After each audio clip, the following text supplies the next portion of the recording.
Hey, what's up, everybody? Welcome to the podcast. Today's episode, I don't really have anything to plug, but I do want to say Any Given Room had some really terrible shit happen to them. They had all their gear stolen, or most of it. I think around the tune of like $3,000, which is just so ridiculous. I feel really bad. I've had that shit happen to me. It's no good.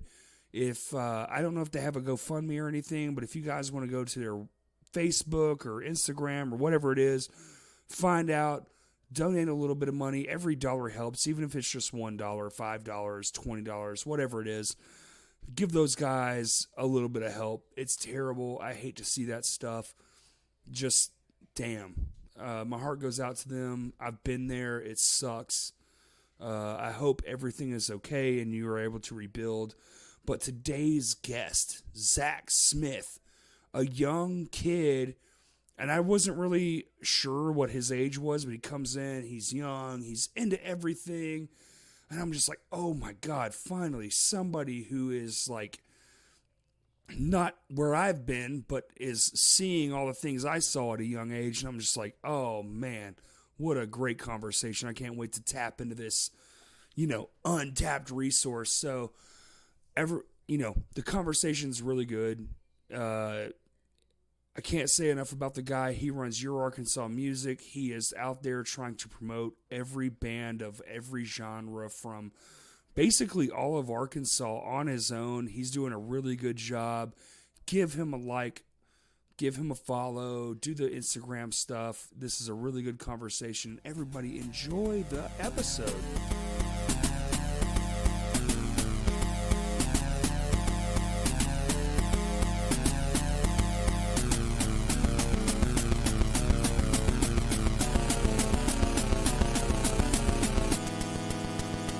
All right, here we go. We're back.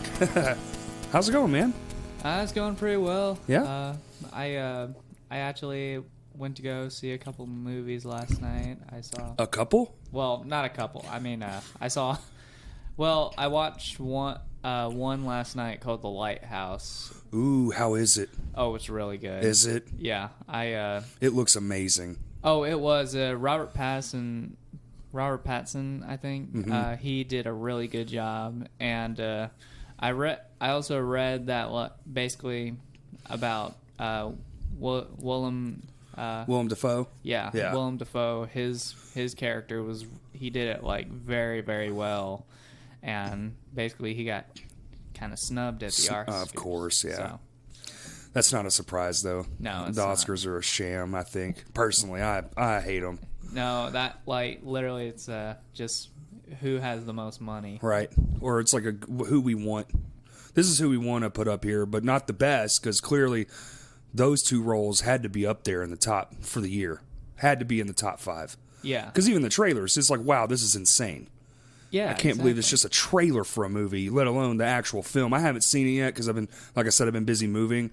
Yeah. I haven't been to the movie theater in a hot minute, but I'll see it eventually. But It is good, worth watch. Oh yeah, it is very weird. Like the only way that I could have gotten it the first time was if you had either like an English teacher sitting there next to you just saying all the imagery, right? Someone who's already watched it, or a film major, right? Which I was lucky to have like all three of them. Oh, really? Yeah, they were all like, I swear it was almost like a classroom, and we're just sitting in this dude's dorm just watching the movie. I was like, hey, that's kind of cool. That is pretty cool. So you're in college? Yes, sir. I go to UCA. Cool. What are you majoring in? Currently, I'm undecided. But I think I might go into some maybe communications or so. Okay, cool. So you just getting the basics out of the way, English, history, all that kind of stuff. Yeah, it's just kind of just to get out of the basics and into more stuff. And then pick something as you go on. See what you like. Are you allowed to test? I don't know how college works. I didn't go. I'm a tradesman, so. Oh. Do you get to test out stuff? I think I might want to do coding. Let me try this out. So basically, when you go to college, you gotta you don't. It's not like you start automatically into a major. You have to do basics. So I knew that part. Yeah. So, but you can take classes that might go to other majors. Like, Okay. so let's say if someone wanted to major in geography, and what they would do is they would take some of the basic classes, then they would maybe take intro to geography. Okay, I got you. See if they would like it. And usually about your first year, they will tell you that you have to choose a major, and you can change it. Okay. So it's Okay. not like you're stuck with one. Like you're locked in. Like, well, too bad. Yeah, exactly. Oh, that would be the worst. Oh, But so did you just graduate and just go straight? You said you're 18? yes. So you just went high school, college. High school, then college. Yeah, it was. Then there was the summer, which I started to work more on a band. What band? I used to be part of Bad Habit. Bad Habit. Is it like a rock and roll band? Yeah, it was. We mainly did covers. Okay. And that was like one of the biggest summers we've done because that was the first time we played the Rev Room. And the first time we've done the Arkansas State Fair. Nice. In October. Mm-hmm. And it was such a great experience. Yeah, it's fun.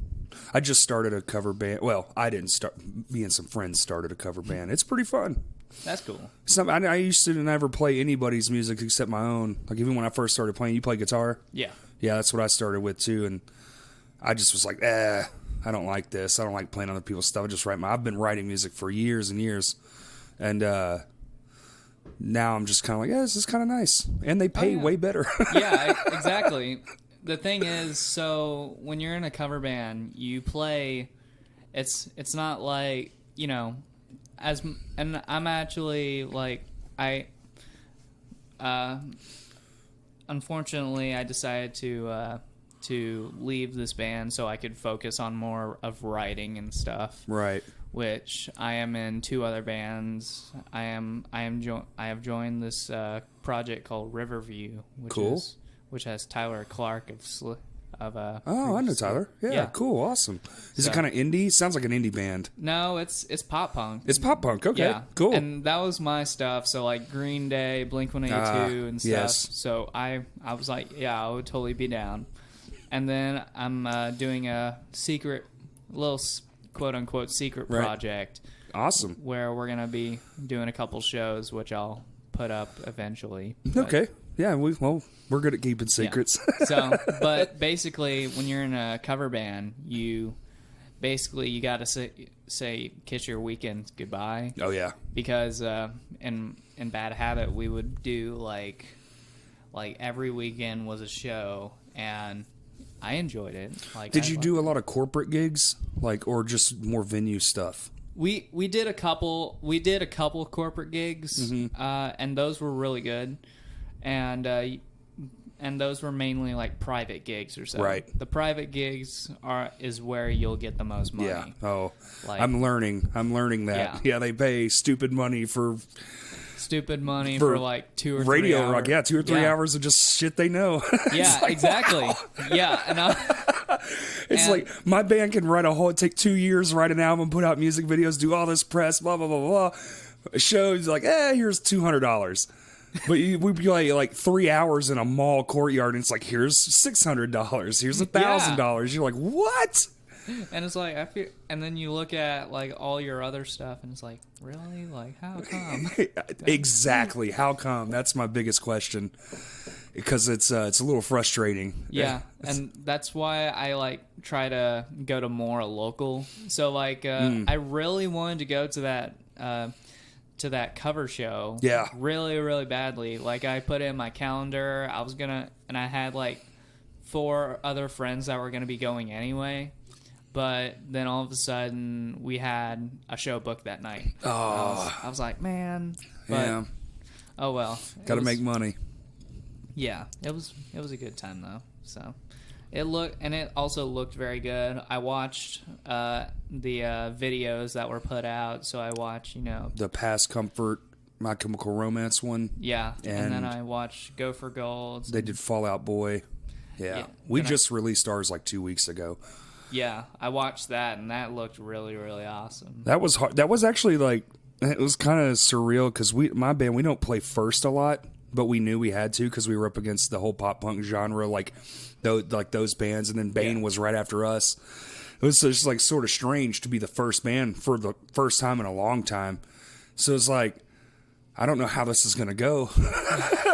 It's like the first, because one, it's not my music. Yeah. I'm playing somebody else's stuff. If I screw this up, everyone's watching. It's like, so it's like more nervous than I would normally be.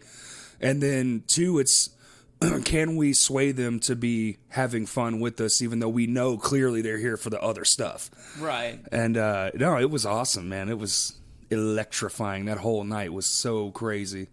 I still will remember bits as time goes on. I'm like, oh yeah, that happened. Man, what a crazy night.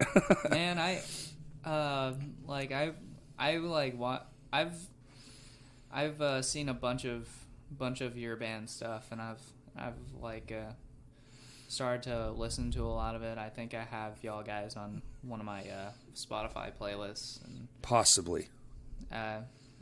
but yeah, that show, it was like, I remember just watching y'all's bit and how the crowd just went crazy. For a few there was a couple times where I was like, oh my God, is this real? Yeah. Yeah, it's nice when everybody reacts the way you hope they do. Yeah. Because, you never know. You really don't. I mean, we played in, like, we did a tour a couple years ago with this other band I'm in, and some nights would be like, I bet this is going to be awesome this time, and it would just be the worst.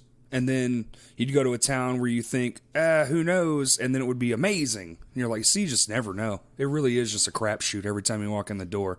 Really? Yeah. Well, I just, especially being like in a heavier band, that stuff's kind of on the bottom scale these days. Right. It's like hip hop, pop punk, stuff like that is where all the people are going to. So you just never know. Especially we like to play mixed bills, so that's even kind of crazy on our behalf. It's like, yeah, let's play with pop punk bands, and let's play with a rapper, and let's play with a hip hop artist, and let's do all this weird stuff. And it works. I like it. Oh, rookie mistake right there. I can't believe. Hey, stop, Justin. What a loser. God, put that over there. I'm sorry, everybody. But so you play guitar, 18. How long have you been playing? I've been playing for about 5 years or so. Really? Yeah, and usually my influences were, I started in listening to pop punk, so my first like band that I like kind of worshipped and like wanted to learn every song and sing every song was Green Day. First CD I ever bought, Dookie. Yeah, that I think mine's like I first got like 2 songs from Dookie. It was Basket Case and Longview. Great songs. Yeah, and I wanted to learn how to downpick, kind of. There you go. Like that. Yep. I love down picking. Yeah, that, and I just thought that was like the coolest thing ever. And then I started looking into other bands like Rancid and like Blink-182 and getting into more of that stuff. And I was like, there's a lot more stuff. And then I started getting to heavier bands. Yep.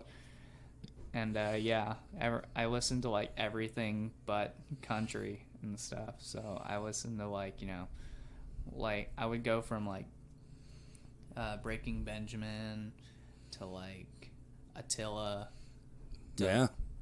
jazz. Yeah, I'm in that boat as well. When I do listen to music, it's kind of just whatever's on. But my wife, she loves all music, so I'm just like, here, you take it, because I'm just like, all right, that's whatever. So long as it's not like overly poppy, I'm usually fine. Right.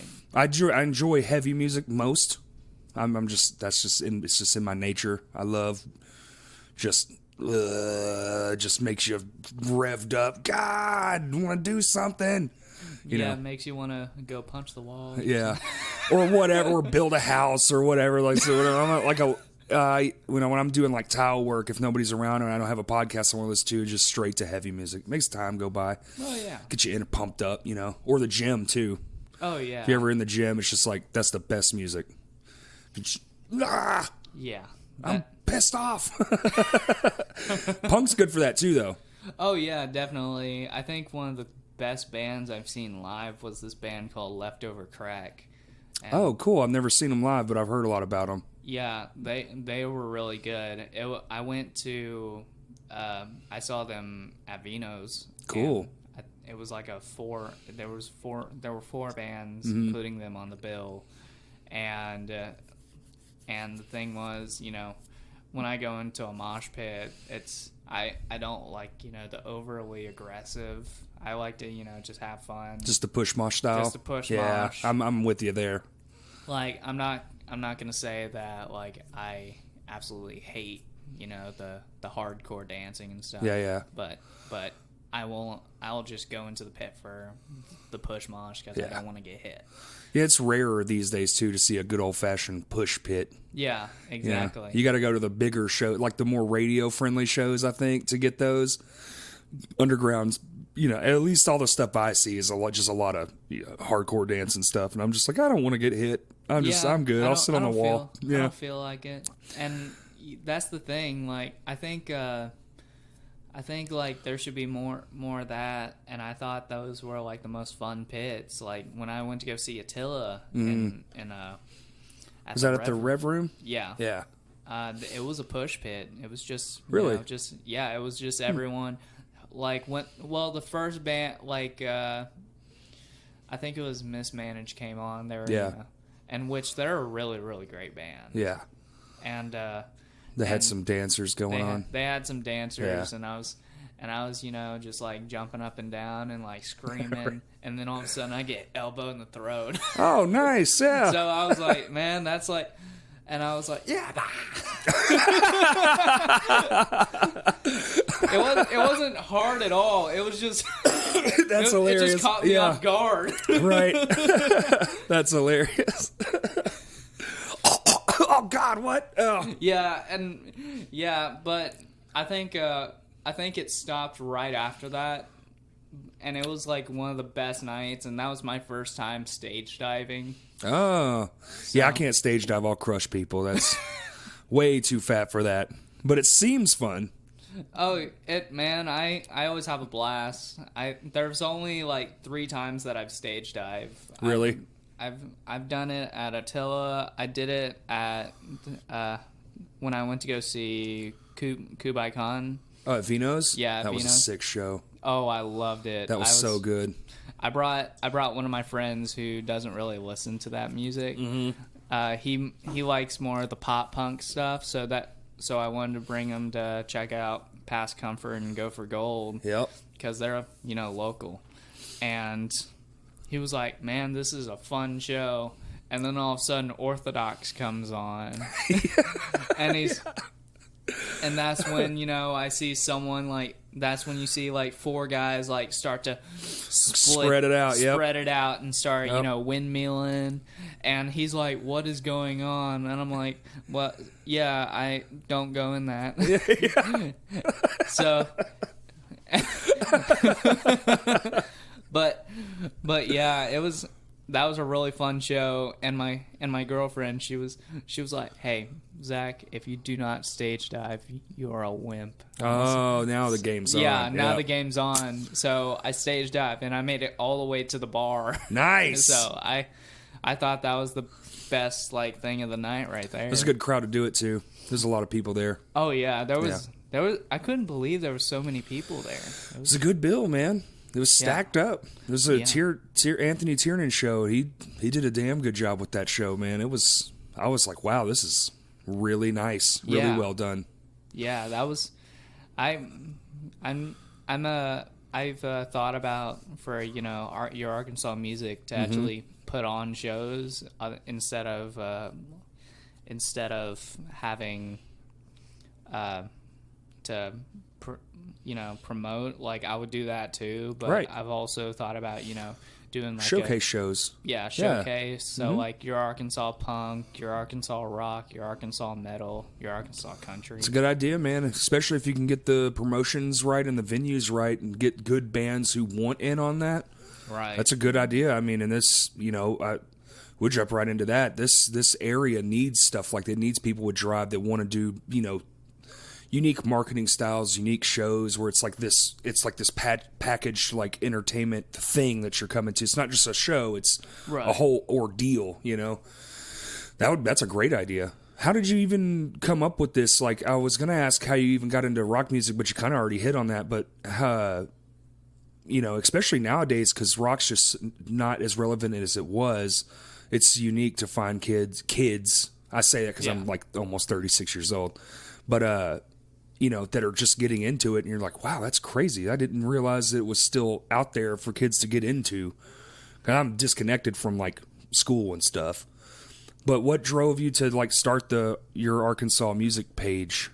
What was the whole like idea behind it? Just Well, I started this around October or so, and basically like I have a lot of friends within the scene, so like I know the guys from Dark from day one. Cool. Because they were and I went to see some shows and they promoted a lot, and they would probably have like 50 people come, and it would be different, and it would sometimes be different for other bands because some bands will just do it the day before and it will have a sold out show, and which that's a really good thing. So I feel like it's more of like just people just don't know what's going on in Little Rock, and I wanted to change that. Make like a hub, and I didn't want to do just one specific genre. Like I have, I think my first poster was like of Recognizer. Oh yeah, and Recognizer, and I listened to them, and they're really, really good. They are really good. So I promoted them. Then I started, wanting to go in. I like put a couple hardcore bands on there. Yeah. I put a jazz combo on there. Then there was a lot more country. Then there was death metal. Yeah, there's a lot. Yeah, and I just wanted to help people out, and that's why I'm not charging anyone. I just say, hey, just send me your stuff, and I will post it. That's great, man. So yeah, and a hub is something that a lot of people would want like, oh, a spreads like this, or kind of like more magazine style, where you're fighting for space and it's kind of locked into a couple of genres, maybe not sporting everything. Yeah, but I think that's a great idea. I like that idea a lot. It's a good approach too, and I think concerts from that, especially once you build a brand and an audience, man, you could do some really good stuff with that. Right.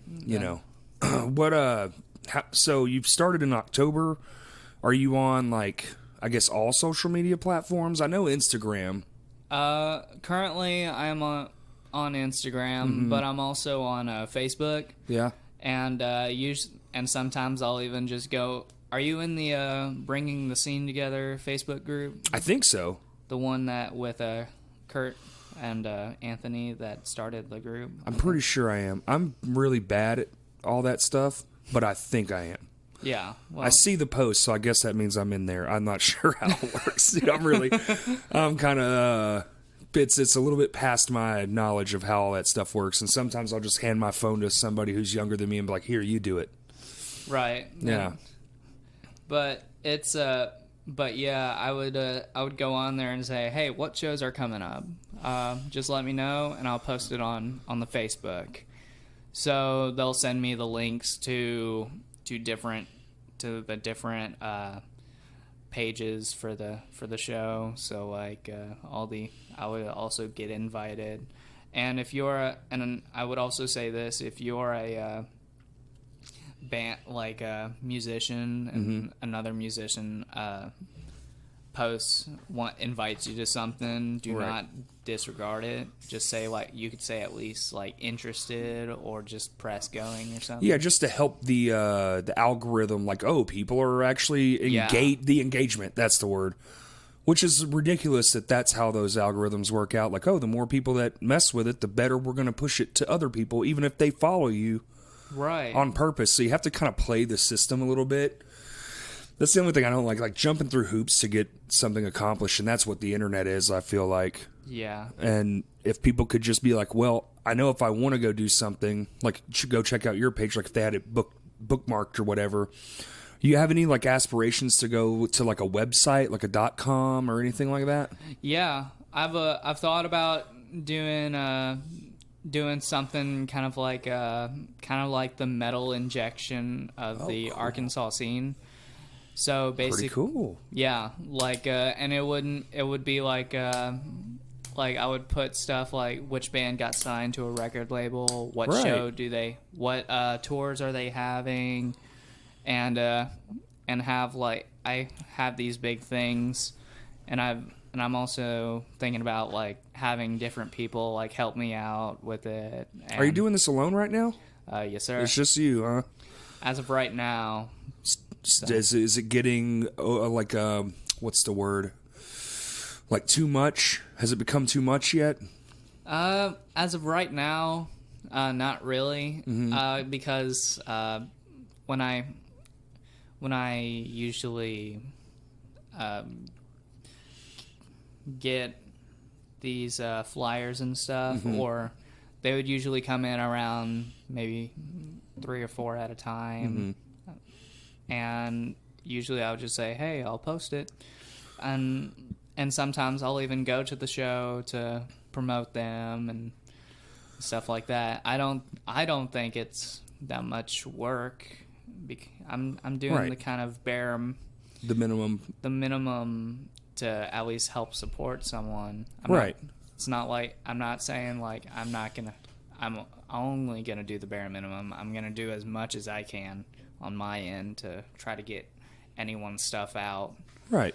So like I posted some like I think you guys are having a show with Honore. Pedal Weather and Honore. Yeah. Yeah, that's this. Oh, so this will be Tuesday. So yeah, this Friday. Yeah. Yeah, And I might actually have to see if and it's at the Eyes Up House. it is. Yeah, I've always wanted to go, so I might actually try to. That's a good one, man. The bill on that's actually really cool too, because Pedal Weather, I've dubbed my personal self. I've dubbed him as grunge gaze. It's like shoegaze but grungy. Wow. I really dig it. And Jeremy's the vocalist, and he's done a really amazing job. And the whole band's awesome. I've seen them twice now, and I'm like, this is gonna be something. Like it's got a super nice vibe to it. But then Honore is like a heavier Thursday, Taking Back Sunday kind of thing. Ooh. But they're heavier, so it's like it's kind of not what you expect. Really, it's actually kind of refreshing for like that whole style. Yeah. I don't know to call it emo or whatever you would want to call it, but it's like that. And then we're us, just crazy heavy. So the whole night's just going to be like awesome, I think. Yeah, And it's free. Like, Really? Yeah, it's free. Man, I mean, if you want to bring a donation for Honore because they're coming from Memphis, Yeah. great. But like other than that, you don't have to. It's just walk in the door. When I saw that, I was like, man, that looks like a really, really, really good show. I think it's going to be super fun. Oh, I bet. In fact, I might try to go, and I might try to grapple someone or Yeah. or more people into coming with me. Totally, man. Bring a few people. Yeah. Yeah. I mean, it's not like gonna be insane. Our shows really. I mean, we have like mosh pits sometimes, but I don't think it's gonna be too crazy. Especially the first two bands are like, like indie. I don't even really know how to describe it. Indie and emo, I guess. This is a really good lineup. Yeah, I'm excited about it. yeah. I can't wait. So. Have you been to a show recently? Recently, I think I went to the Punks for Paws. Oh, that was fun. Yeah, I had a blast. Dude, that was a sick show, man. Yeah, and so I didn't know this, but that was Anchor's first show ever. Yeah, and first show. I was like, I could not believe it. They did amazing. Yeah, like I was like, I was like blown away. And I knew a buddy of mine, he's in a band called Loose Ties. Cool. And he came to the show with me, and he brought his lead singer. And what was cool was like we were there, and then all of a sudden Anchor comes on, and like you already see people just starting to say, "Hey, you're gonna come off with me? You're gonna come off?" Right. And I'm like, yeah, sure, man. Just don't hit me. So Let's just keep it friendly. Come on. yeah, let's just keep it friendly. And it was just such a great show. And I had like this has been one of the most fun shows. I've been to a lot of good shows at Vino's, and this is definitely one that's gonna be held up to a high tier. I could see that, man. It was a Christian and all those guys, the people who threw it together, the benefit aspect of it, like the bands did amazing. The lineup was killer. It was just a perfect night, really. Yeah, exactly. You know? It was just so perfect. Like it seemed like everything went according to plan. I'd say so.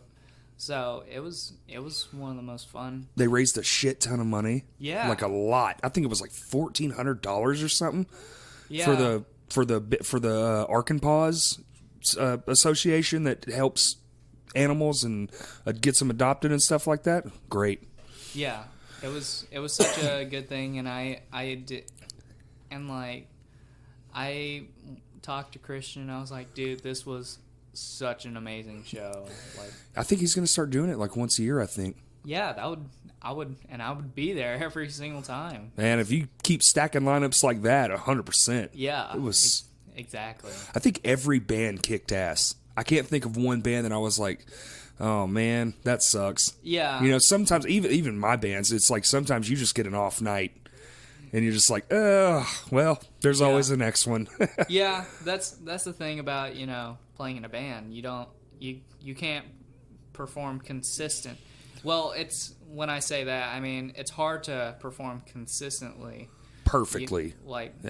Consistent and perfect. It was like if your gear breaks down, like that's happened to us 1,000 times because we're so terrible to our stuff.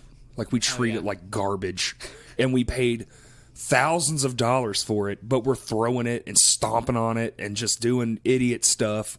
And you would think we'd know better by now. We're all in our 30s, but we're still just like, no, I'll kill everything. Man, there's usually when I'm on stage. So I have this one guitar named Eli. Is that your hollow body? No, it's from the photo. It's my Telecaster. It's my little Telecaster, and it's not exactly like that. Yeah, this is a Nashville Telly. Ooh, yeah, I really like that. But I rewired it. See, I put a Seymour Duncan. I can't remember the Hot Rails. Oh, Hot Rail. Yeah, the Hot Rail, right in the middle there, and I kept the lipstick and then just the regular like bridge pickup. But I rewired the 5-way switch, so it's like backwards. So that's there. Oh. I don't know why I did that. Because I was bored, probably. Just because you could. That's it. That's like the best thing. You know, it's like when somebody picks up your guitar and they're like, now they don't know what the hell to do with it because it's like, well, if you knew why it sounds like this. Yeah, then you would be able to play it better. Yeah. Better. So, you name your guitars? Yes, so there are four that I have names for. I still do not have a name for my hollow body yet. Okay, that's the one I've seen. It's in your profile picture, I think. Yeah. Okay. And in fact, like that picture you saw, I bought that the day of. Oh, nice. And played a show? Yeah. Nice. I looked at it and I was like, oh man, it's green. It has 3 pickups, and I was like, I'm just gonna show up and. What is it, ESP or? It's a Gretsch. It's a Gretsch. Oh. Yeah, and I fell in love. Love Gretsch, man. Yeah, and what I love about it is like I literally like we do in Bad Habit we would used to do like a bunch of punk songs and stuff. Okay, cool. So and I would play that.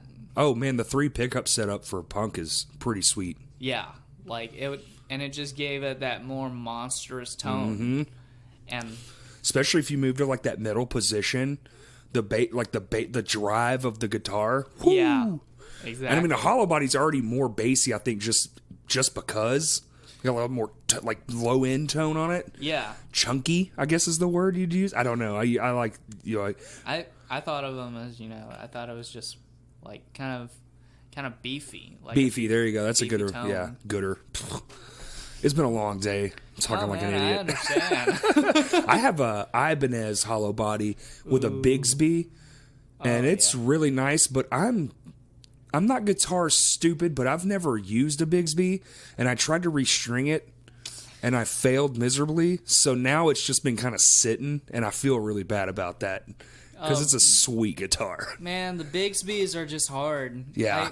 I am not I love my guitar, but I'm not looking forward to restringing it if one breaks. That's why why I'm more or less easy on the. See, if I was smart, I would have did it one at a time.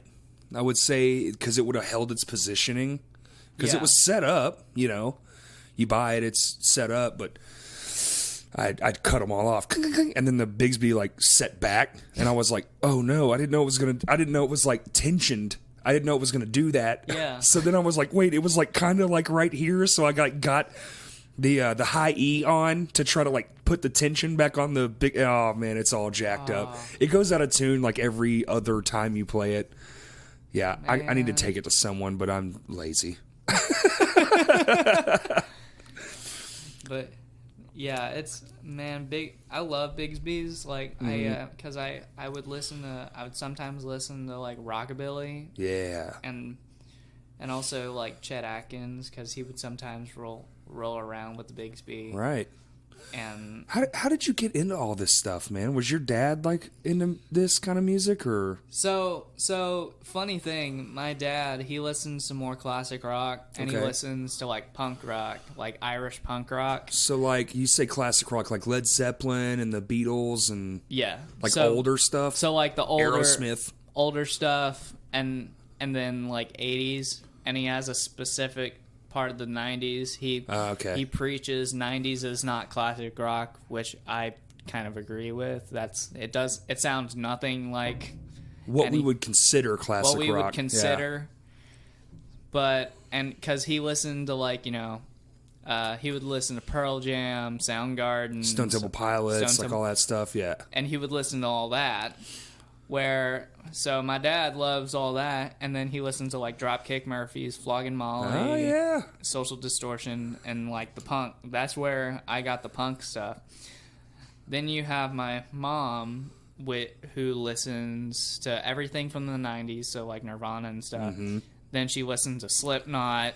Whoa! Your mom listens to Slipknot? Yeah, she listens to Slipknot, Rob Zombie, Marilyn Manson. Oh, your mom's and, awesome. Yeah, and I remember. So we went to go see Seether at the Metroplex. Cool.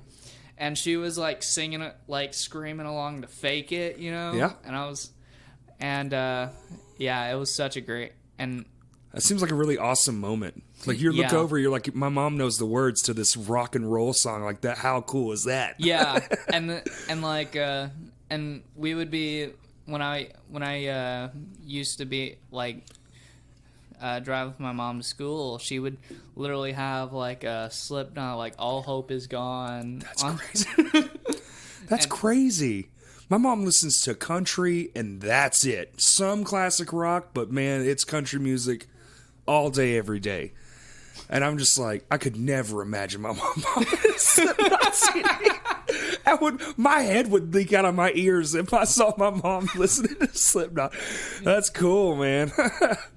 Yeah, and the thing is, and I listen to like heavier stuff as well, and I'm trying to open up her like ears to like all this other stuff. So I'd show her like Attila, then I would also show her like Whitechapel and and start Like showing her. super heavy. Yeah, I would also show her like the new band Levels, and we also have friends who play in these bands. So like Luke Shoemaker and Signal 47, then Son of Mars, From Day One, and we're friends with all You have a those lot of. guys. I was going to ask that too. You got a lot of friends in bands. Yes. That's so cool, man. Where did you go to school? I went to Catholic. You went to Catholic. Okay. Yeah, and That's wild, man. there's not a lot of musicians that hang around at Catholic Right. the only way I somehow got into the music scene was there was when I was in Bad Habit, the bass player came to one of the jazz performances that I was playing at, and he was like, "Yeah, man, I like how you play. You want to come join play with us for a little bit?" And I was like, "Yeah, sure."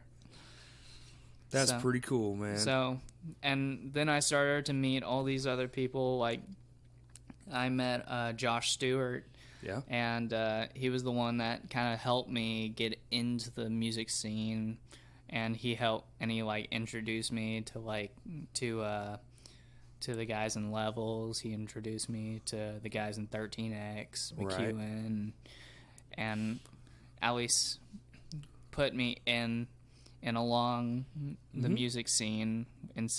Yeah, you get in, you start meeting new people. Then before you know it, you're like, "Oh, I haven't seen this band. Okay, cool. I'll go to that." Now you're interested. Yeah. Yeah. No, it's totally not the exact same, but yeah, kind of the same. A friend of mine was like, "Yo, come to this show," and I listened to like top 40 radio hits, which in my day was like Korn, Limp Bizkit, like new metal stuff. And then you just start going to these shows, and you're like, "Whoa, this happens here Yeah. all the time for like way less money." I'm sold. Yeah, exactly. That, and the thing is, like, I thought to myself when I was like new to music and new to guitar, was like, man, there's just not a lot here.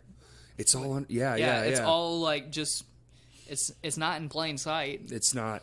It's all at Vino's and just like different shows with the Yeah. Rev Room or Stickies. Well, like when I was your age, it was a lot different, and it was in plain sight. But there was like 10 venues to choose from, and it was a much larger ordeal.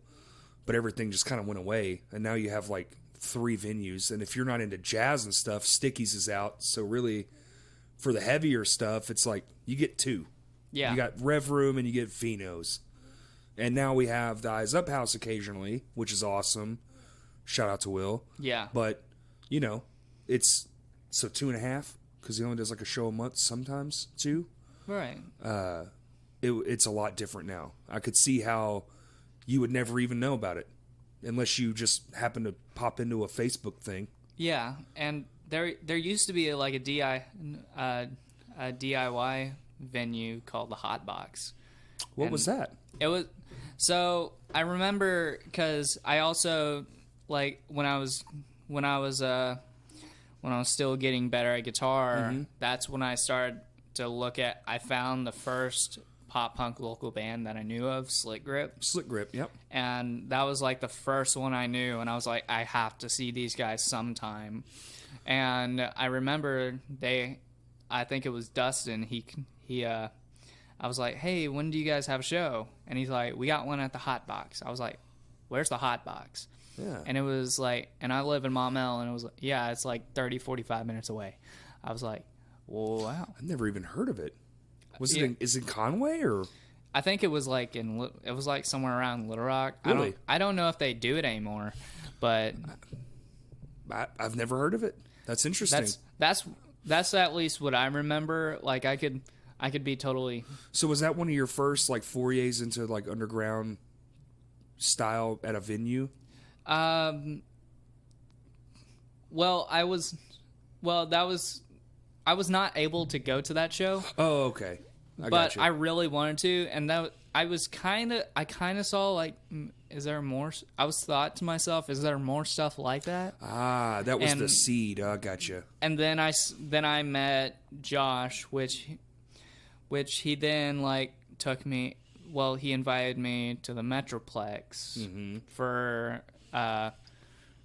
this thing called Hardcore for Homeless, which had like 6 different bands, I think. And the first band was McEwen, the Federalis, 13 Hooker Red, 13X, and it had all these different bands on there that were more or less kind of smaller, but they've played like really, really notable stuff. Right. Like I think 13X opened for POD. I think that's right. I think I remember that. Yeah, at the State Fair. Yeah.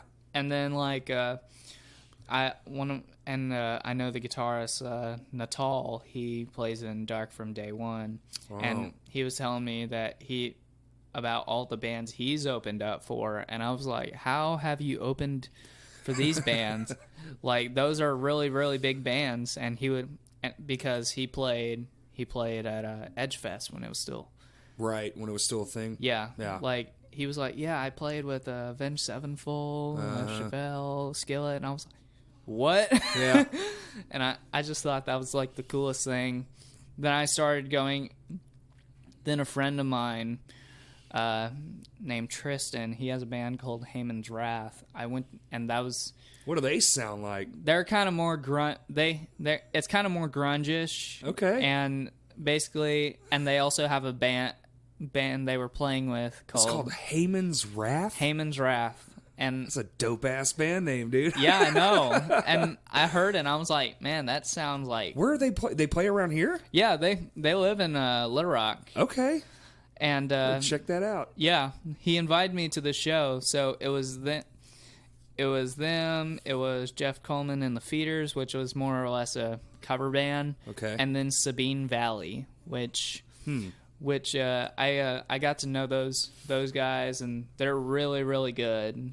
Is it all originals too, or yeah, all okay, originals, cool. And their stuff is like indie meets punk meets grunge, like, and it's just you can't really have like a label on them. And I like that. I might actually enjoy that. I like labelless. Like, I hear a bunch of things. I like it. Yeah. Like it's because I just say, no, that's just Sabine Valley. Like they don't have a label. They're just them. That's pretty cool. Well, that's cool. And that was the first time I've gone back to Vino's because I only went there once to eat pizza. Right. But that was it. Yeah. And then I went to go see a show, and it was cool in there. And then the next time I went to go see Signal 47 with 3 Miles from Province. Okay. And Exit from Dark. Yeah. And that was a really, really good show. And then I started to go see like all these different punk bands and hardcore bands and stuff like that. I was like, man, Vino's is like huge for this stuff. It was that was my first like that, and Juanita's was a place back then. It's south on Main now. That used to be Juanita's. Yeah. And like those two spots when I was your age was just like every weekend. That's where I was. Didn't matter who it was, and that's how then you go enough, you start meeting people, same kind of thing. Yeah. Start getting in good with the door guy. Then next thing you know, you're hanging out with the promoter. Then you're wheeling and dealing out. Next thing you know, you're hanging out with the bands. Oh, you want a job? You want to work? Yeah, sure, I'll do some production. Boom, now you're on a production line. Like, yeah, and I remember this one. When I first played the Rev Room with my old band, I was talking with one of the security guards, and he was like, "Hey man, I think I've seen you somewhere." I was like, well, I've been to this show, I've been to this show, I've been to this one. Yeah, you're the one that's like always in the mosh pit, and you're like the smallest dude in there. And like we always think that you're like going down, but you're okay. And yeah, that's funny. I was like, I guess that's me. I know all those security people. I wonder who it was. I'm trying to guess who would say that to you. It was like the dude with the hat. Okay. And I remember also that night, like the day after, I left something there, and I called the guy up to see if I can go get it, and so I go up there and I saw that there was this tour bus that was sitting up there, and there was like a big drum set and everything set up. I was like, "Hey, what's going on?" And he was like, the lead singer of Blue October is here. Oh yeah. And I was like, "And you're just letting me in to get my stuff?" He's like, "Yeah, man. Yeah. You don't seem that bad." And like, I don't think you're gonna freak out. I don't think you're gonna go all fangirl. Fangirl, that's it. Yeah.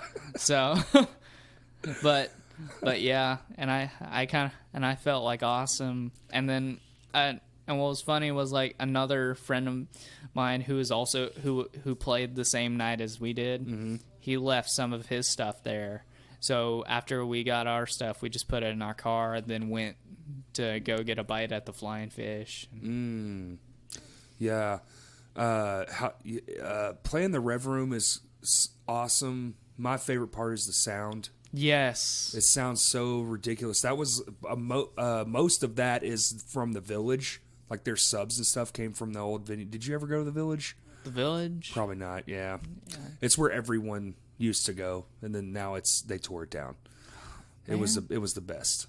I've seen like every band under the sun in that building. Man, that's cool. Yeah. That was like the worst. But I guess you'd have probably been like, oh my God. You said you're 18? Yeah. You'd have been like 12 or something. Probably. Yeah. Do you have a lot of people your age that you know that are going out to shows like you are, that are finding all this stuff? It is a constant question of mine. See, I hate to say I'm out of touch, but I'm trying to relearn what I guess younger people are even how they are even finding this. Because back in the day, you just kind of showed up. You just because that's all there was. There was no, we didn't have the internet. It didn't exist yet. Right. So it's like it's such it's an intriguing topic to me. Like, do you have like friends that you're like, oh yeah, man, you have to come see this band, and now they're coming out? Because at that Punks for Paws show, I think 90% of that crowd was people I've never seen at a show. Yeah, the thing is, like, for people who are my age, so I don't know if it's any the same with anyone else, but my parents were really cool about having me do all this stuff. Like they support me. Like they come to concerts. My first concert was with Motley Crue and Alice Cooper. Man. That's awesome. And they're and yeah, like it was and then I went. They like to go to shows. Like that's our family thing. Like that's awesome. So I remember we went to go see Flogging Molly and Social Distortion, and I was in the pit, and my brother, he's not a big concert guy, but he enjoys it. But my dad, he's singing along to like drunken lullabies, and then my mom's sitting there just happy to be there, right? Because she doesn't really listen to Social Distortion. She only knows that one song. Yeah. But yeah, and we just love to go to shows. Like, but the thing is, like, I'm not sure if anyone else does as much as other people. Because you have like a unique situation where your parents are awesome, apparently, and want to go to shows. I remember, so one of my friends, I always try to bring her out to a show, but she was like, Vino's is just, her parents just say that scary. It's scary. It's not a safe place. Oh. Even if you go with 10 or 15 friends, you're not safe. That's not true at all. And I'm like, even if the thing is, you're walking in with a group of people and walking out with a group of people. Yeah, that's. And the thing is, like, I've gone to shows where I literally knew no one and came out with friends. Came out with 10 or 15 people that I had Facebooks to, and we go to shows together. There you go. And yeah like the original social network, going out and meeting people. Yeah. and the thing is, like, again, with Vino's, I know it doesn't look, You know, it's old. It's- the building's old. The building's old. And then if you're a walk, and the thing is, it's not very lit. You No, know, it's- like yeah, it's low lit. the streets are pretty dark. Yeah. Which I'm like, It's on the outside of downtown, which that's probably the scariest part for that person's parents. Like, oh my God, the outskirts of downtown? Absolutely not. yeah, Which, you know, in the 90s, the early 90s, yeah, that would have been cause for concern, but it's 2020. 2020. If you go missing, people will know. Exactly. And that's not going to happen anymore. Like, Yeah. they have good staff. They have good, you know, and like, that's just not the way it is. That's be just hon- not the way it is. I walk around down there all the time alone, and I've never been. Exactly. I'm granted, I'm a giant dude, but at the same time, yeah. with your group of friends, you're gonna be fine. And also, like, I feel more safe at Vino's than I feel more safe at Verizon Arena or Simmons.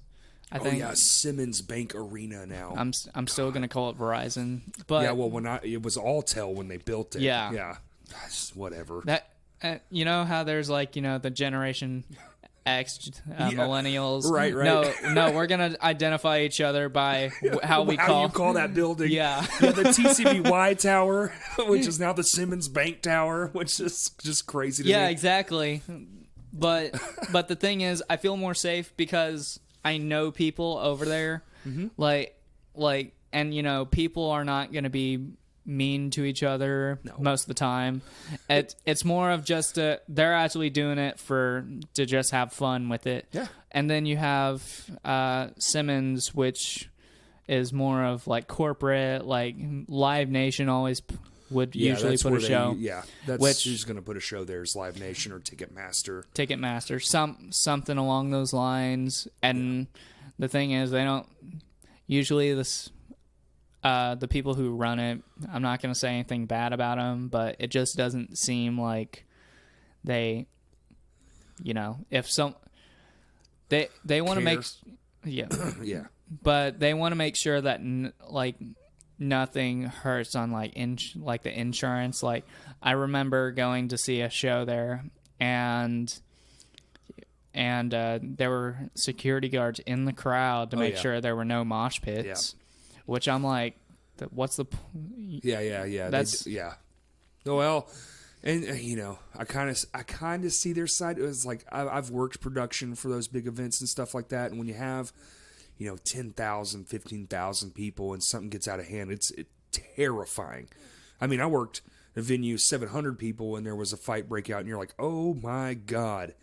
Even when it's just 15 people and there's only 5 of you, you're outnumbered, you know, so it does get a little scary. And I have friends who own venues who have been sued by people who got hurt from moshing. So it's like, yeah, and you would think, well, you're the one that started it. exactly. You were you knew what you were doing. Oh, you broke your arm. Well, yeah, that's what's going to happen. That was not our fault. But because it was allowed, and it was probably more the parents Yeah. than the kid. But at the same time, you know, I do get it a little bit, but it is lame. Yeah, it's like, oh, you have 400 security guards down here making sure no one does anything except stare at the stage. Yeah. Yeah. And the thing, I went to go see Stone Sour. Okay. When they came, and Palais Royale, They came to the. Metroplex, Oh, okay. and I was there, and Was that 68? yeah, Yeah, I That- missed that show, but man, the 68 did very, very I well. love 68. Like, Do you know his old band, The Chariot? no, I do not. Oh. Were they good? Do you like Chaos in your head? Yes. They're the best Chaos band of all time. Listen to Chariot One Wing. This is their last album they ever put out. It's a masterpiece. I love that album. I'm gonna have to look that up. I think you'll dig it, man. Especially if you're into like weird timing. They are the timing signature gods. Like just everything is weird, everything is crazy, and it doesn't stop. It never stops. You're like, you think you're gonna get a slow song? Nope. No. And then No, one that's- song they flip it on their head, and they're like, "Here's a western," and they do a western song that's like a spaghetti western. Something you would think was in a movie, and it's like, no, this is in the middle of this chaotic like wild ride we're gonna take you on. This is your little break, even though you're confused during the break. Yeah, that guy, the frontman of that band, his name's Josh Scoggin, and he is just a wild individual. Yeah. Yeah. And I watched, and some of my friends who came with me, they don't listen to this music while I'm like vibing with it, and they're like, what the heck? It's like blues heavy, right? Yeah. The 68 is strange. And they kind of liked it, but you know, then Palais Royale came on. Yeah. And one of my friends who kind of listened to that, she liked it. And then I was like, hey, I'm going to go start a mosh pit. So I literally went up to, and I was like, hey, we're going to start moshing. And he's like, bring it on. So anyway, I started, then 5 people turned to 15, 15 turned to 25. Then all of a sudden, a security guard came in and tackled one of them. Come on. And like threw him out. At the Metroplex? Yeah. Really? Yeah. I was like, James. That's the guy who was doing those shows. oh, I don't know if it was shameful. Again, I don't know if that was, you know, his like thing. That's but, just, well, it probably was. Again, insurance, man. yeah, but Ugh. still, when you have to tackle someone, That's probably more detrimental and cause for like bodily harm than the moshing was. yeah, like Especially if I was just pushing around having Yeah. fun. Then all of a sudden, you see this guard come out of nowhere and tackle And someone. just spear somebody. Man. Yeah, and then he's like screaming like, if this happens, and he's like, you better not do this again or I'm kicking y'all out. Of And- course. And the thing is, with the Metroplex, once you get kicked out, you can't go back in. Nope. Not even if you left something outside. Yep. So Yeah, it was in only. Once you're in, you're in. If you're out, that's it. yeah. Yeah. Exactly. And That's a bummer. like I do miss the Metroplex, but I do too. like I bit. I saw the Dropkick Murphys there, and that was such a good show. I miss that we have a mid-cap venue. I miss that there, because now we have, you play at Vino's or Rev Room, which is like, I think Rev Room's capacity is like 600, or you play fucking Verizon Arena. Exactly. It's like, okay, so from 600 to 15,000.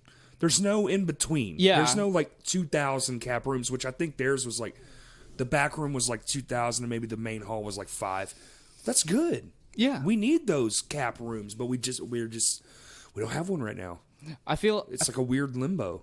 I feel like if we were to have like a mid cap room where I understand within insurance stuff, because I think the reason that it did not really work out was because of the staffing. Like I was looking at a bunch of different reviews, and it was like a 3 out of 5, and you see a bunch of different people commenting, and I'm like, man, I loved it because of the shows that I went. Right. Oh, they brought great acts. And there's one thing Aaron and James are good at. It's getting acts that are like, you're like, wow, I can't believe you got this. I used to work with those guys. Yeah. And before they did that, those were the guys who worked at Juanita's and owned Juanita's at the end. And, you know, they brought some of the best shows I've ever seen in my entire life. Yeah. To the city. And the thing was, I think like Drowning Pool played like one of the last shows at I think you're right, yeah. And I thought that was like the coolest thing, because and they lost that because that place sold. It wasn't anything they did really, but like the guy that owned the radio station that it was attached to, like sold that whole entire place to Lumber One. Wow. Yeah, that's what actually happened. Man. It's like, yeah. It's worse than you thought.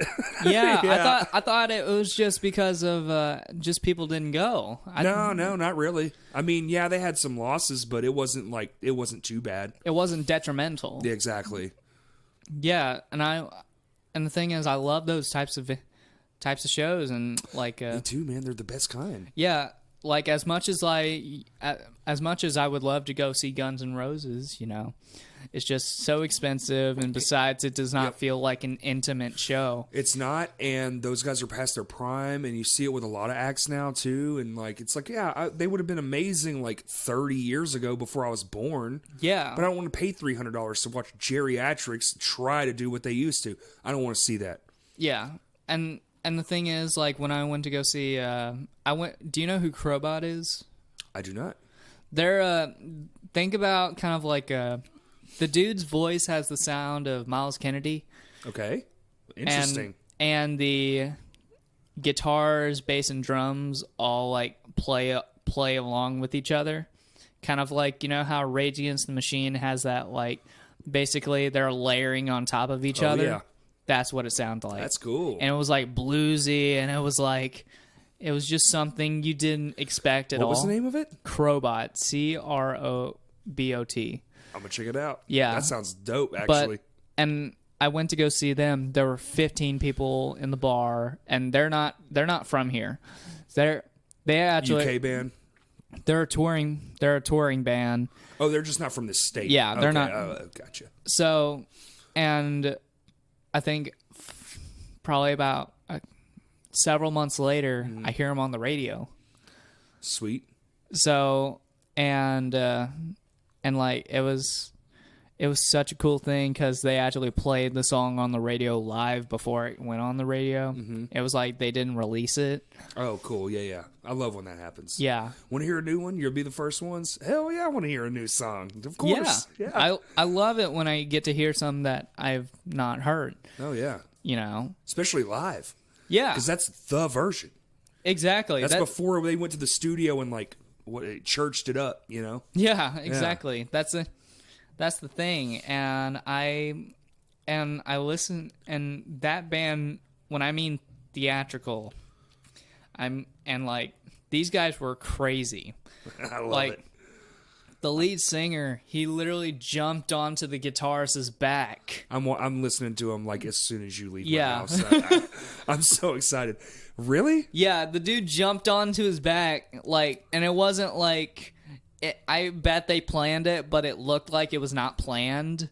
Yeah. And like he like jumped on and like put his got his legs under the guitar, and he was like literally like on his shoulders, and he is not skipping a beat. He did not Nice. skip a beat, and I was like, that is like the coolest thing ever.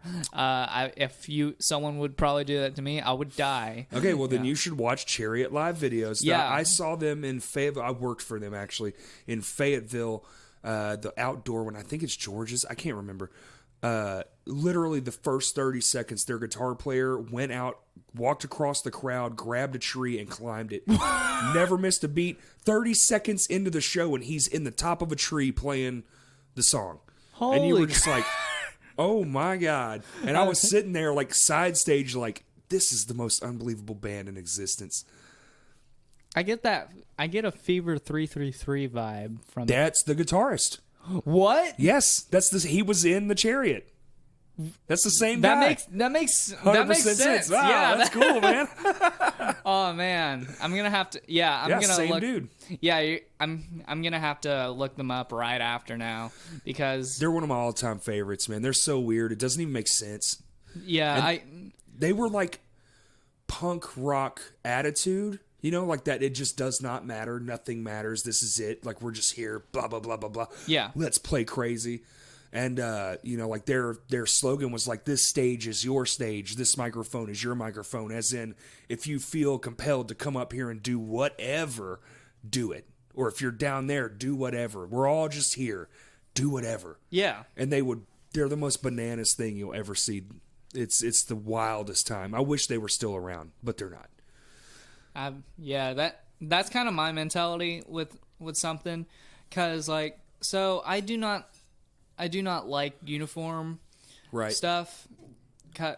Like with cover bands, it has to be that, which I am not, which I love because it just makes everything easier. Right. But Yeah. when you want to do like something like when you want to do hardcore, if you want to do punk rock, I feel like it has to be there, because when you go to Vino's, it makes the show seem better. I think like, so. Like I don't think the bands are the thing that makes the show. Like, which they usually do. They usually have a great deal of it. But I think the crowd, the bet part of the show is in the crowd. Because the thing is, if a band is playing up there and everyone's standing around, not doing anything, Yeah. it's gonna make the band feel less, And they might not do as much. And they might not do as much. Then it's gonna reflect back on the crowd. We have a policy. You do one person gets the same show as 1,000. Yeah. So if one person shows up, we didn't do our job. Shame on us. Yeah. And I've played those shows. I have played a show in front of a single person, that wasn't the other band. Yeah. Well, you screwed up. You get to play in front of one person, make no money, but they get the same show as if you played in front of 1,000 people. That's always been the motto. Go crazy regardless. Exactly. Just put the show on. But I think it's both, man. I think the energy feeds energy. Yeah. I think if you come out the gate swinging and you do things right on those first few notes and you let people know, yo, tonight's the night.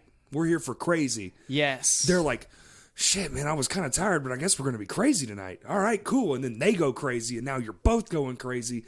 And it feeds off of each other. Oh, the energy is 100% transferable, Like, you can be, some of my, like, I'll be like, you might have experienced this. You'll be like so pissed off at your bandmates, and you're just like, I hate all y'all. Just don't talk to me. Like, today sucks. I don't even want to be here. And then the show starts, and the crowd's like hype, and you're just like, oh, I was wrong. Everything is good. Yeah, that's the thing. That's the joy about playing live, is because or even just going to a show, because the day could be the worst day of your life. Yeah. Until you strike the first chord or hear the first chord, then everything turns into Isn't it crazy euphoria. How automatic yes. Yeah. It's like automatic. You can be mad plugging the guitar in, like, I hate this, and say it's a G chord. You strum that chord, and you're just like, I was wrong. This is awesome. Yeah. Once you hear that first bit of, like, distorted guitar and then the feedback that comes out of it, that makes the show just, you know what, this is okay. This is great. I love it, but I mean, I wouldn't have been doing it this long if I didn't love it. But yeah, that, like, and I'm starting 2 projects, and one of them is gonna be, and one we already have 2 shows lined up. The secret one. Yeah. Nice. And basically this one, like, we're working on it, and it's going to be like this, grungy, like, crazy kind of band. I like it. Because, like, if you ever see me on stage, I am never standing around. Like, I will absolutely jump into the pit to mosh along with everyone else. If I wasn't attached to a drum set, I would do the exact same thing. Yeah, exactly. That's my favorite thing to do, is, like, just entertain the crowd, because they're coming to see you. That's right. They wasted their night and paid their $5 or $10 or whatever it is to come see you. Yeah, So you got to entertain them. Make it worth it, man. Yeah. I said we're playing with Norma Jean in a few weeks, and I think at the Eyes Up house, yeah. And I was like, I couldn't believe it. First off, I'm still in disbelief. I'm not bragging by any means. I'm just like, I literally can't believe, because I was just like, I thought this would never happen. I thought I would never get to the shot, to like play with that band. And then I said something on the line like, I'm going to break my own neck from headbanging so hard. Because, like, I'm just like, one, I'm thankful for the opportunity, but, like, I'm just like, I have to go the most crazy. Yeah. I might actually separate my cerebral cortex and just floppy head syndrome for a little while. I want to kind of go back to, like, the like your website. It's not a website yet. It's Instagram, Facebook. Yeah. You got Twitter? I'm thinking about making one, but it's just those 2 right now. Just those 2. They're better for marketing, especially if you're going to be like a marketed, if you're trying to build like a brand, which I guess that's what that would be, like a business brand. Yeah, kind of where I'm also thinking about getting a bunch of stickers and stuff. I think that's brilliant. I was actually going to suggest stickers. Yeah. So then if you don't know what your Arkansas music is, it'll just be sticker slap the bathrooms at Vino's, the stage, those little monitor boxes up there that already have the stickers all over them. Put one on each one, man. Yeah. I can't tell you how many times I've looked down at those and been like, especially if the design's good, because it's the eye catcher, right? Yeah. You catch them with the design, then they're like, oh, what's that? Boom, boom, boom. Your phone's in your pocket. Yeah, exactly. Check that out. Oh, cool. Follow. You know? I think stickers are one of the best things. Yeah. I'm actually thinking about, so I have like about probably 10 or 15 stickers from like different local bands. Okay. And I also bought this like light up, those like light up boards where you take like different letters and you stick them in. Mm-hmm. I got one. Like a gas station sign? Yeah, kind of like that. I'm thinking about taking that and creating like a wall or something. Have you ever thought about setting up at shows? Like a little table, just here's some stuff, you know? I've thought about it, and I would love to do that. I would just have to, invest some money into getting some stuff. Like I want to get some t-shirts and stuff. Yeah, t-shirts. Basically saying support live music. Even another thing that's like cheap and sort of like functional and good, especially for like street events, stuff like that. Postcards, man.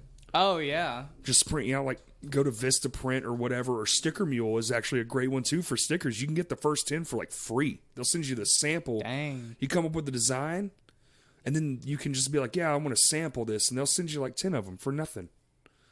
Huh. Yeah. Great deals, man. And that's kind of, Kurt, we mentioned him before. He's just like, yeah, you should do this, you should do that. And I'm like, especially with a crash cast, like this whole thing. And I'm just like, yeah, that is a good idea. He actually went and had some stickers made from Sticker Mule. And I was just like, well, these are amazing. Yeah. And I've also, I got these guitar picks that have my face and name on them. Do you have one on you? No. Oh. Sadly, I don't. But basically, I've also thought, what if I did like funny little Your Arkansas Music guitar picks? 100%, dude. Like that would just be, and it wouldn't be like anything big, That's but clever. it would just be something like I would just chart like. Dude, especially a band you haven't seen, you hand a guitar player a pick with your stuff on it. Yeah, and then they could look it up and they're going to use it. That's something they can use. That's a physical. That's genius. That's genius. Yeah. You should do that. 100%. But yeah, and I've thought about doing stuff like that. But I've also thought about doing shows along with this. I think that's a smart move, man. Because if I could do shows with this, it will definitely build. Mm-hmm. Because I thought like when I first heard of the Crash Cast, I heard from the cover show. Oh, okay, cool. That was my first time hearing about the Crash Cast. Then I looked y'all up, and I was like, this is actually really cool. Like I listened to some of the stuff, and I enjoyed it. It's kind of the same vibe. Your approach is different, and I think we need all of that stuff. Mine's more of like an auditory thing. Like I'm getting your story and the band you would suggest to me and get their story, that kind of thing. And then you're like a hub. People can just be like, oh, what's going on tonight? I know exactly where to go. Let me check. Oh, sweet. Over at, Rev Room, this band's playing. It's great. Yeah.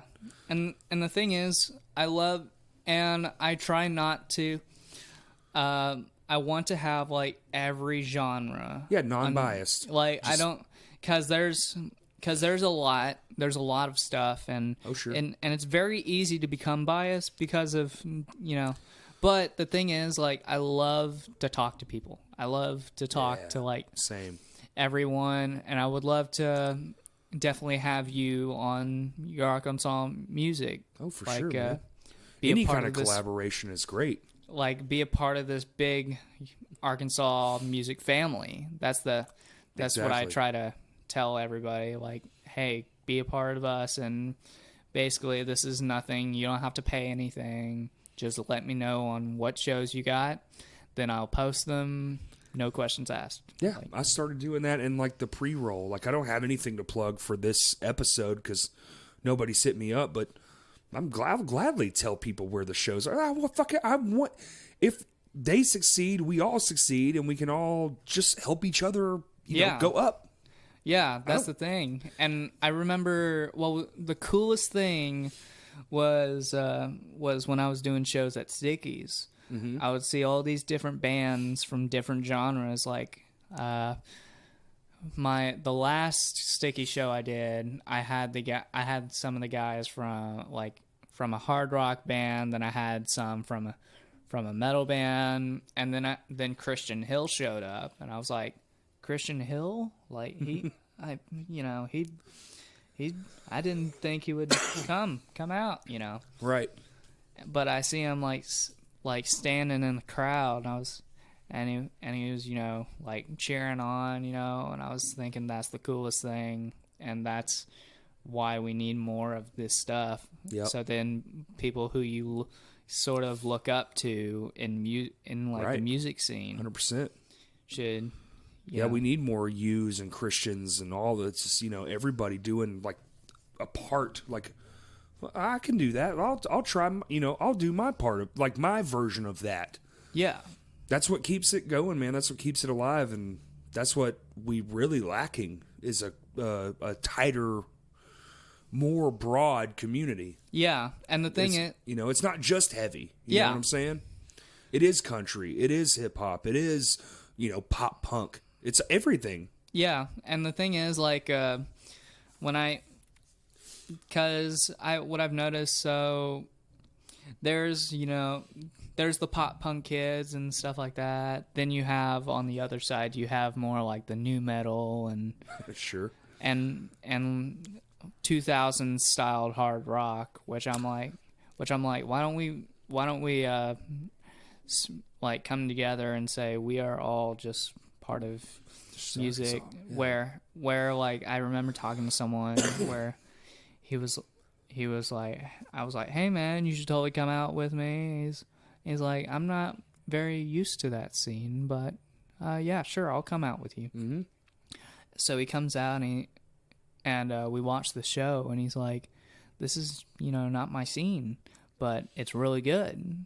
And I'm like, what? I feel like we need to have it as more of one little scene, because the thing is, if we have divided scenes, the shows don't do as good. The shows don't do as good. I feel like, because, you know, well, one, we have a small population to begin with, so your pickings, you know, already if you do, limited. like that's my thing is like, if when you do the math, there's 3 million people here.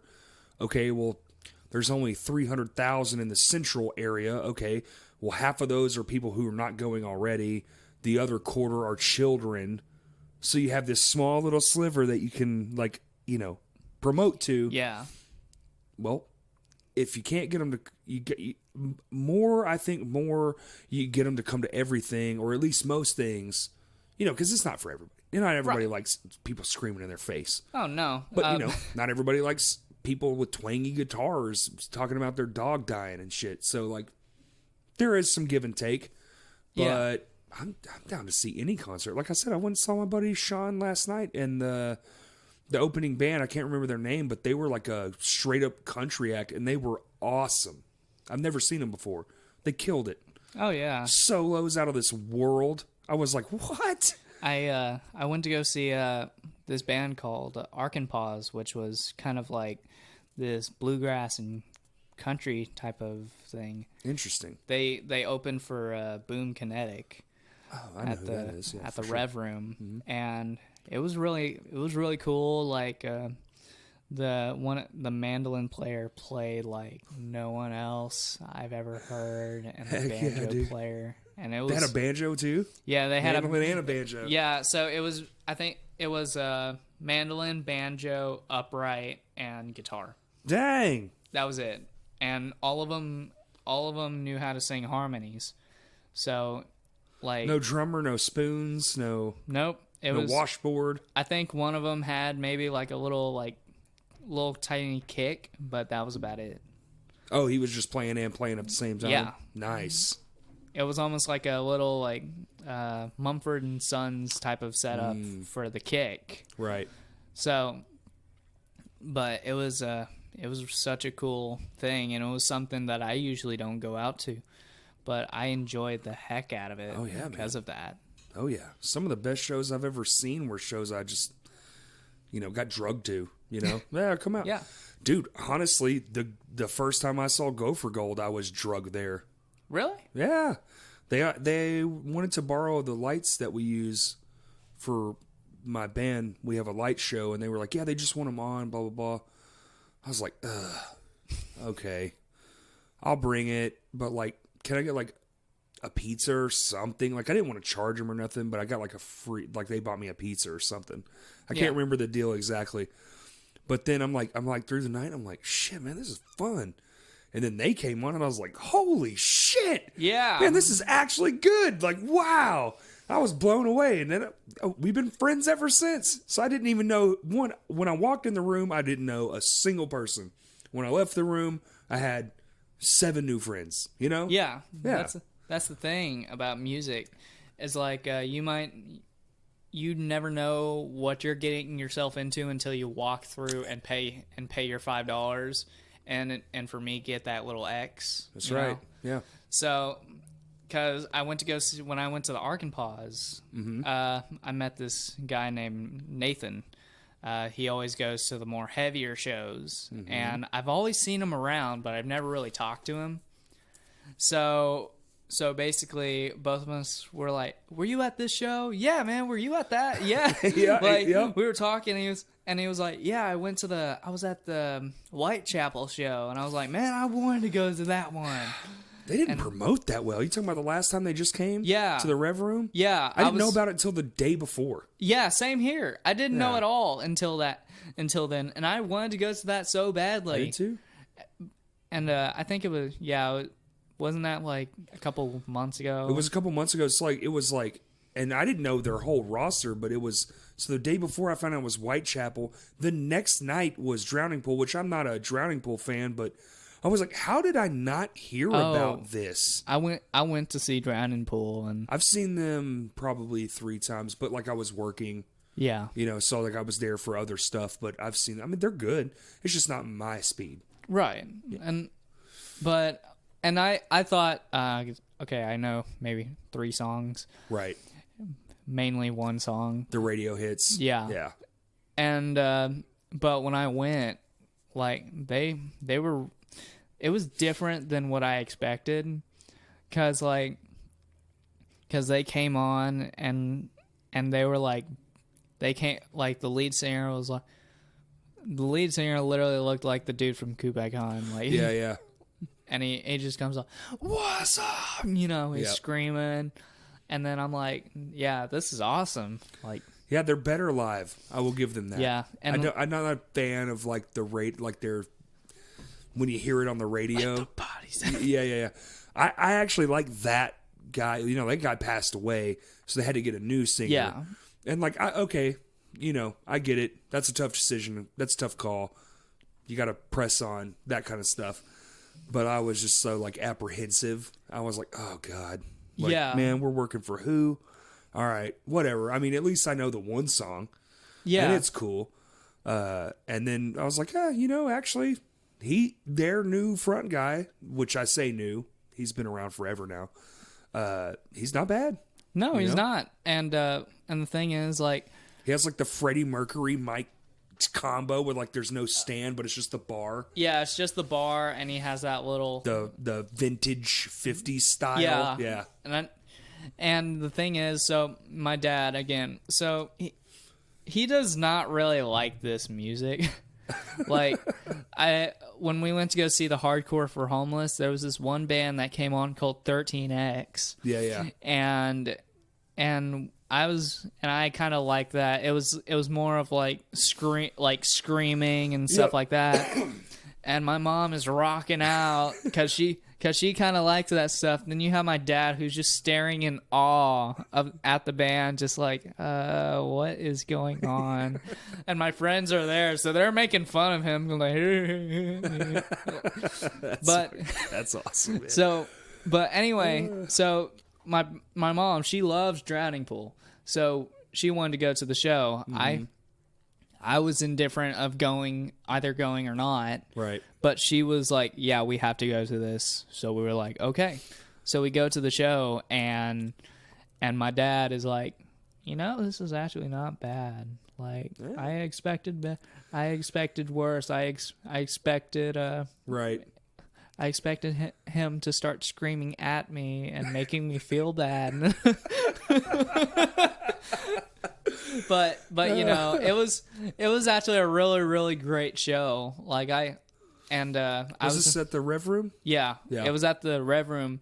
There was not a lot of people, believe it or not. Like, that's the topic of debate for sure. Like, why? Like, I think it was because that it wasn't really promoted as much. I think you're probably right. Well, I think that, and I think that whole area just, I don't know, man. I was down there last night, and it just doesn't seem like the same vibe. Yeah, and the thing is, like, the last Headbangers Ball, like, they had Ghosts play at the Metroplex. Yeah. And that was a big show. It was. So, and then I was expecting... These guys have been around longer, and a lot of people radio hits, like a couple radio hits, and you would think they'd be bigger. No, there was like maybe about 200 people in the bar. Man, which I'm like, man, in a 600 cap room, it's tough to look at. Yeah, You put that in Vino's, and you're like, what? Yeah, Whoa. Put that in Vino's and you'll get that's basically sold out. It is sold out. Yeah. It's oversold technically. Really? Technically speaking. Yeah, the capacity in the back room is only 175. Man. But the whole building, it gets kind of weird because they're attached. Yeah. I mean, it's just a doorway, so what is the capacity? It's a whole thing.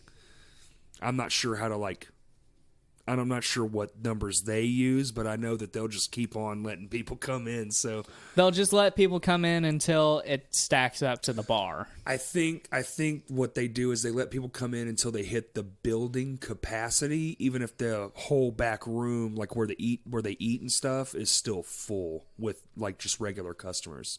Yeah. So there could be technically sometimes like 500 people in that building, which is stupid.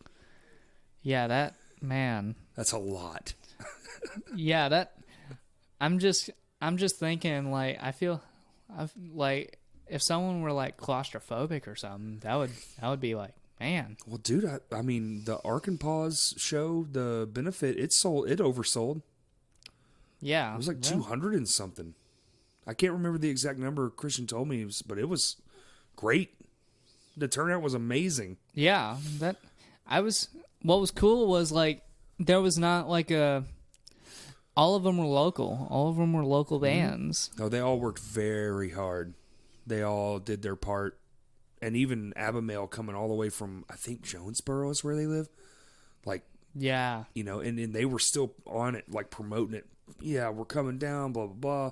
Which is hard to do, man. They're like, how far is Jonesboro? Like 2.5 hours? Yeah. It's a stupid amount of time away. And then, like, they got to drive home, and then by the time they're done packed, like, it's already, like, Oh, yeah. By the time they put everything away, it's already 2 a.m., and then they odds are probably have jobs later.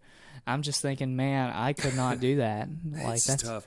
Well, we're playing Memphis the night after this Friday, and I'm just like, we're staying the night, but I know I'm going to have to wake up at like 6 and come home because I have a life. Yeah. I got to do laundry and stuff and work on my house and all this other stuff, and then I have to go to work the next day. It's like, well, you better get something done. Yeah, exactly. Yeah. No, it's tough. It's tough until you get, like, the break or whatever, if you ever get a break. Yeah. contract or whatever. And So you're going to be doing pop punk, huh? yeah, and that's my favorite thing. I love pop punk. That's why when I see all these newer bands come out of the woodwork, I always get excited. And when I saw that Green Day was going to be like when they were still in the middle of doing a Revolution Radio, I went back to my 13-year-old self, going like Green Day. Yeah. And then I went to the South on Main, and that's when I met Jeff Matika. Oh, right. For the first time, and I again starstruck because I was like, I never thought I would meet him, And I've been there with that band at Juanita's, the Foxborough Hot Tubs. Yeah, Dude, wild, man. I Those guys heard are about wild. that. When was that? That was a long time ago. Yeah, you were probably very young. Yeah, It was like a one-off. There were only 7 shows, I think, and we were the first one. And I was just like you said, like starstruck, like, whoa, that's Green Day right there in Juanita's. Why? small bar. Yeah, like giant band, and then they proved it. I was like, oh, yeah, they're awesome. Yeah, that's the thing. I love bands like that. When I saw that that Sum 41 was going to be playing, at the Metroplex, I was like, that is like one of the bands that I wanted to go see because I listened. I'd like to see Sum 41.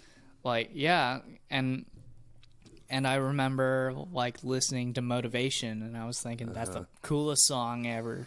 Did you have you guys practiced yet? As my pop punk band, yes, we are working on a couple songs right now. Sweet. So hopefully Maybe by the end of the year. maybe we're aiming for that. Sweet. So Let me know, man. I'll come. That sounds like fun. yeah, and the thing is that with those shows, again, coming from a cover band, it wasn't because I'm more of a jump around, sling my guitar everywhere. Oh yeah, I know the Basically, vibe. yeah, and which everyone else in the band that didn't really, because I was really the only one that was going crazy. They weren't jiving. Yeah, and I get it because we do this every week, Right. and I try to do the same thing every week, go crazy. Mm-hmm.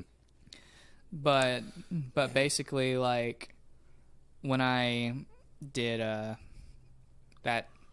when I went to the pop punk band, I was like, hey man, so I like to do this, and this. Is there going to be any issues with that? And he's like, no. In fact, I would want you to go into the crowd. Yeah, do more of that. Of that.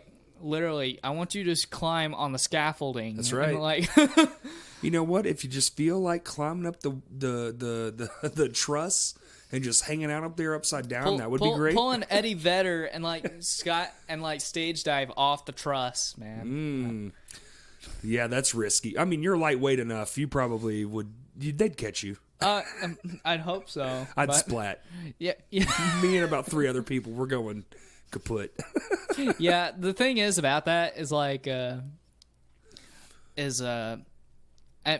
I'm still new to stage diving. I just could not see myself do that unless there was lots, Couple thousand people. couple thousand, all together, or else because I would not do that. It just sounds so sketchy to me. Man, we've been talking for a while. You want to wrap this thing up? Yeah, sure. Tell people where to find your stuff. Okay, you can find Your Arkansas Music on Instagram at Your Arkansas Music, all one word, and you can also find it on Facebook at Your Arkansas Music, and you can also, if you want to find some of my original stuff, you can find me at Zachary Smith Music on Instagram, or you can just friend me on Facebook. Awesome, dude. Thank you so much for coming, man. I know it was like Super Bowl Sunday, so thanks for hanging out, having a podcast with me on I guess a holiday for most people. Thanks for having me, man. I enjoyed this. Yeah, and actually come back when your band gets going. Yeah. Like, I would love to have you guys on. Tyler's awesome. Love Tyler. Come back on and we can talk more. Help and like let's set something up too for the Arkansas music thing. Like let's get some collaborations going, stuff like that. Yeah, totally. Sounds like a great. I love the vibe. Thank you, man. And yeah, I'm on the internet. Crashcast Pod, Twitter, Crashcast Pod 1. We use it sometimes, but not really. It's not even really me. But all right, everybody. Thank you for listening.